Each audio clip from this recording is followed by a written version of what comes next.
En 2018, les piétons découvraient une œuvre du Britannique Banksy sur l'une des portes du Bataclan, par laquelle de nombreux spectateurs du concert s'étaient échappés lors de l'attaque terroriste du 13 novembre.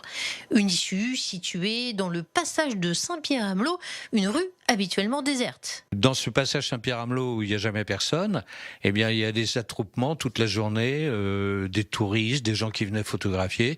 Il y avait, semble-t-il, un Banksy qui était imprimé sur la porte de secours. Voilà. Cette peinture faite sur une porte, et cette porte donc a une histoire maintenant. Évidemment, le fait d'avoir été volé et récupéré est un roman, un mini-roman, un chapitre, disons, du Bataclan. Mais je crois que c'est assimilable un petit peu comme un dessin par un grand artiste sur le mur de Berlin, un peu comme Rostropovitch qui avait joué avec un violoncelle devant le mur de Berlin quand il s'est effondré. D'abord volée, la porte a été retrouvée l'an dernier en Italie, mais le propriétaire du bail d'alors, Lagardère, et le propriétaire des murs s'en disputent la propriété. Les œuvres de Banksy peuvent atteindre 1 million d'euros. Banksy, qui aime à se jouer des médias comme du marché de l'art, est aujourd'hui l'un des artistes contemporains les plus cotés. Le propriétaire veut que le grand public puisse voir le destin de street art. Il y a des gens qui voulaient faire un musée, vous voyez. Je trouve que c'est une erreur très grave. C'est donner raison à ces sadiques, à ces assassins.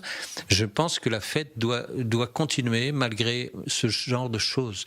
Il faut qu'on affirme qu'ils n'auront pas le dernier mot. Le Bataclan appartient à la famille Abercorn depuis plus d'1 siècle. Mais ce 13 novembre est gravé à jamais. On parle de kamikazes.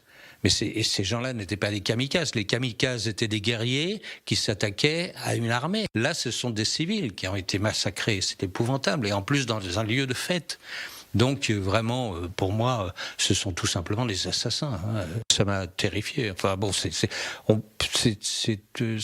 difficile à raconter. Ça a été l'enfer, c'est certain. On n'effacera pas cette chose tragique, 90 morts, 300 blessés graves, des paralytiques, des gens qui ont perdu la vue, des gens qui ont perdu l'usage de leurs jambes, enfin des choses épouvantables. Pour celui qui y a habité 20 ans, le Bataclan doit continuer sa vie.